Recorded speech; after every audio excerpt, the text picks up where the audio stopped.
Oh, good grief, I can't stand it. I really can't stand it. Hello, my royal lovelies. Welcome back to the channel, and as always, welcome to my home. I know you can't see my home. I'm still doing voiceover videos. No, I haven't come out in pimples and rash or anything like that. I've just been quite enjoying making these sort of commentary voiceover videos. Please let me know if you are enjoying them. Right, let's talk Harry and Meghan, because I have kind of almost had a radio silence for the past 3 or 4 days, simply because I think I got to about day 2 of their Colombian Faux Royal tour visit, cosplay, whatever you want to call it, and it was just filling me with a sense of dread. I didn't want to look at them. I don't want to see them. Am I the only person? But I'm in a difficult position, my loves, because I've got a channel. It's my job to talk. I'm a royal commentator. I talk about the British royal family. And whether we like it or not, Harry and Meghan are still part of the British royal family. They are still technically HRH. They still have it. I still have to tell people to this very day that they still have it, because they do. They're not using it. They agreed not to use it. Or rather, they were told not to use it. I don't actually know what would happen to them if they started using it. Perhaps they should try, and then we can actually see the full force of King Charles and Prince William come out. But they haven't. They haven't used it, but they do still have it. And they do use it on personal private documents officially. And of course, Harry is still in the line of succession. So I'm in a difficult situation. They fall within my remit, but I'm just not feeling them. But I don't want to be an ostrich. I'm not an ostrich royal commentator. This is what I mean. I feel like, to remain sort of non-biased, if you like, I need to talk about everything, but there are certain elements that I don't enjoy.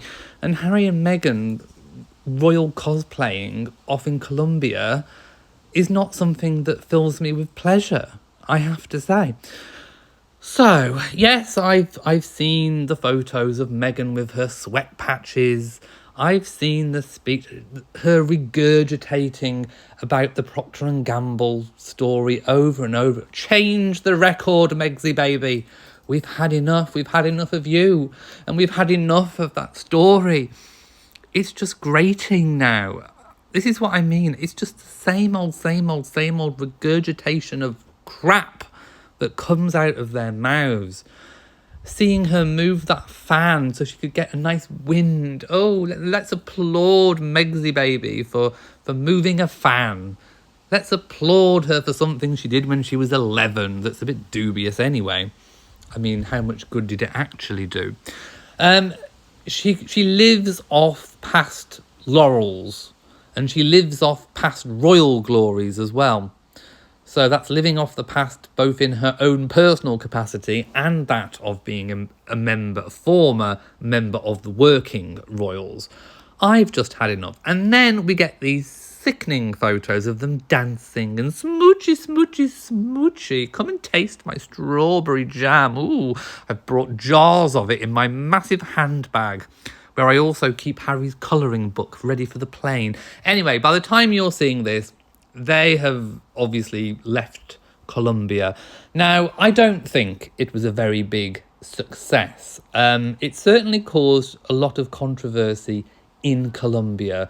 The amount of money it was costing, the amount of money that she was flaunting in jewellery, the fact that it was so orchestrated, that it was so controlled. I mean, did you see the guards holding up those like armoured briefcase things, and the amount of security that must have cost an absolute fortune? And Archibald and Harry and Meghan were not paying for that privately. There is no way. Those two grifters do not pay for anything themselves if they can get away with it. It makes you wonder who's even funding their mortgage. Anyway, it was obviously paid for by the Colombian people, the taxpayers. And I feel for those people, I really do. Because, you know, there are some very wealthy people in Colombia, but there are also, you know, a lot of very poor people, people that don't have a lot of money, and yet they are seeing their government wasting all of that money inviting two ex-royals to preach to them about cybersecurity when, a lot of these people are finding it hard to even, pay for food. It's just absolutely staggering. It really, really is. And then, to see Harry and Meghan smoochy. I mean, just look, she's got those monster claws out. She's grabbing his head, pulling it in. She's got her trotters out on display. What are those, like gladiator sandal things? I mean, at this point, I don't even care who she's wearing. She could be wearing, whatever, a bin bag. I mean, to be honest, I think I'd quite prefer a bin bag over her. At least she'd blend into all the other trash. Maybe they'd mistake her for a bag of rubbish and they'd take her away to the skips. Anyway, there she is, grabbing him in. She's like some kind of limpet that clings onto a rock, isn't she? Or some kind of, what are they called? Parasites that, that suck all the life force out of people. And those sweat marks, my goodness, for someone that she's like, her armpits must be like Niagara Falls. I mean, come on. You can get underarm Botox and you can get, stuff for your hands to put on. She is one sweaty Betty, I'll tell you. And she needs to get all that under control. I mean, she's wasting money on this dress, wasting money on that dress. It all looks hideous and crumpled anyway. I think from the arrival outfit, it all went downhill from there. We had that weird carpet dress. We had the kind of silky material that someone who sweats a lot should not wear. And let me tell you something. I have legitimacy. I have authority on sweat because I myself am a sweater. Maybe it's an August the 4th birth thing. Maybe it's a Leo thing because I share the same birthday, unfortunately, with Meghan Markle. But also the late Queen Mother, I might like to add as well. So not just Meghan. But I myself am a sweaty person. And, I do things to deal with the sweat. And, I wear certain fabrics that aren't going to show up the sweat. And, she's not dealing with it. She's not dealing with the issue. Not only has she got those bunioned toes in those gladiator sandals, but she's also got all those sweaty marks. I mean, how disgusting. It really, really, really is. Harry has looked pretty glum for most of the tour, hasn't he? And those poor children subjected to meeting Harry and Meghan is just... Oh, anyway, a lot of people have been talking about what perhaps the rest of the royal family can do to stop or prevent Harry and Meghan from continuing with these faux royal tours. And I have to say, it's getting tiresome and it's getting very bothersome. Not people asking, what the royal family can do, but Harry and Meghan doing these tours. They aren't even operating like what a regular celebrity would. And I compare and contrast the likes of, for example, Angelina Jolie, who I mentioned in the previous video. She has got philanthropy down to a T. She goes into a country, she wears, pretty much the same outfit, for the whole day, unless she's getting dressed up for the evening, which is fine. She's not changing multiple outfits. You go in, when she goes in, you get a real sense that she does actually care about the subject and the people that she's visiting, that she's not doing it to get PR. She's not doing it to sort of scratch someone else's back so that they can scratch hers. And, you get a sense that she's doing it because she actually really cares. And you do not get that from Harry and Meghan. So compare and contrast Angelina to Harry and Meghan, and you see that it's a bit of a problem. Harry and Meghan aren't even operating like celebrities, and they certainly do not have the legitimacy to conduct themselves in a way that a working royal would on a tour. So for those people screaming, double standards, I can hear the Sussex squad gladiator sandals, bunyan sandals, stomping, frothing at the mouth, saying, but you're saying, there's double standards. Didn't the Countess Didn't the Duchess of Edinburgh, I keep trying to call Sophie the Countess, she's not, she's Duchess of Edinburgh. Didn't she go to Colombia? Well, yes, she did, as part of a royal organised tour. They didn't announce it until after she was back for her own security. It was representing the country, asked by the UK government, completely not comparable to Harry and Meghan. So don't call double standards, my loves. When for something to be a double standard, it has to be the exact same situation. This is not. So what can King Charles do? Well, I mean, technically, he can't do anything. He can't order Harry and Meghan to stop, effectively going on holiday, which I think what this actually was. It was a paid-for grifting holiday. He can't technically stop them. They haven't technically used the HRH officially, so there's nothing he can do there. So it hasn't sort of gone against any agreements. I think the thing that would smack Harry down is titles and styles. I think King Charles should begin to make steps to remove Harry and Meghan's titles. Well, Harry's titles, because if you remove it from Harry, you also, by virtue, remove it from Meghan, because she has the titles and styles out of courtesy of being married to someone that is the title holder, not the courtesy title holder.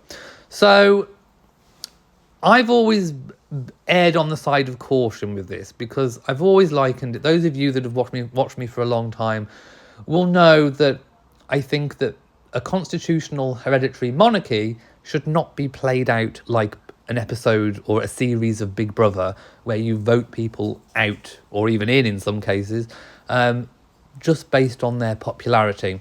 I think it cheapens, it degrades, and you may as well have an elected presidential system the minute you start picking and choosing. However, I'm beginning to come to the side. Well, I'm already there, my loves. Harry and Meghan have displayed constant disregard for their own position within the line of succession. Well, Harry's position in the line of succession, and by virtue their children's, and also respect for their family. Spare was the final nail in the coffin for me, the Netflix documentary, how they treated her late Majesty and the late Duke of Edinburgh effectively as they were dying. It just beggars belief. It really does. You couldn't write it. You really couldn't, unless you knew that it was true. So they have displayed behaviour that I think is justifiable now in removing those styles and titles. And I think that King Charles should start the process of doing it. Perhaps even, if you want... No, I think King Charles can do it himself. Sometimes there have been, acts of parliament or parliamentary agreement to sort of, remove things that have already been given. For example, there was an act during the time of anti-German feeling, I think under King George V, when King George changed the name to that of Windsor. He also removed a lot of the foreign titles held by nobility and members of the royal family. So that needed some kind of parliamentary act. I'm not quite sure where it completely fits in, but I do know that, certain things can be done by the king, and I think he should do what he can, and what he can't do, he should get Parliament involved to remove. Harry and Meghan, they've come to the end of their line. They are a loose cannon. And they need slapping down, in my opinion. Now, there is a slight risk in that Harry and Meghan will be angered, and that they will try and get even more retribution. But the problem, the thing is now that they've done so much retribution, that's what they're known for. And although their sort of type of retribution sells, and it would still make them money, Harry's threatened 400 pages extra of spare us. Meghan has sort of hinted at telling her story. Fine, sell it. You go and sell your wares. You might get 20, 40 million, whatever. but it damages your PR. And there's only so much, now that you've been cut off and you're not getting the information, there's only so much you can tell. And, you know, you're not doing yourselves any favours. And I think brands are desperately trying to stay away from Harry and Meghan because of what they've done. They didn't play it clever, my loves. They could have just left and cracked on and, you know, worked with brands and done all their different things. And people, you know, would have perhaps, you know, respected them for at least standing by what they perceive of being their own values. But no, they have to go and try and get money off the back of their family. And I'm done with this pair, I really am. I'm glad, hopefully, we'll have a period of Harry and Meghan silence for a while. But just look, so orchestrated, so orchestrated. Anyway, let me know in the comment section what you thought of the Colombian tour. I thought it was just like Meghan, a big sweaty old mess. Anyway, thank you for listening, my loves. If you've enjoyed today's video, whatever it was, please give it a big old thumbs up. Let me know what you think about the titles and styles situation as well. Do you think King Charles, backed, I'm sure, by Prince William, should do something about Harry and Meghan? I'm at the point of, you know, something needs to be done for the greater good. It's for the greater good, my loves. Right, I'm off. If you've enjoyed it, please give it a big old thumbs up. Don't forget to share on social media. And of course, do hit that bell so that you know whenever I upload a new video. Also, watch my latest album, Clutch My Pearls, is now out by the time you're listening to this. An entire royal film-filled album, themed album as well. I kind of wanted to say. It's the album that you never even knew that you needed. So go listen to it. Right. And there's also someone rather attractive on the cover art as well. So do go and check that out. Anyway, thank you for watching. I'm off. Goodbye, my lovies. Mwah.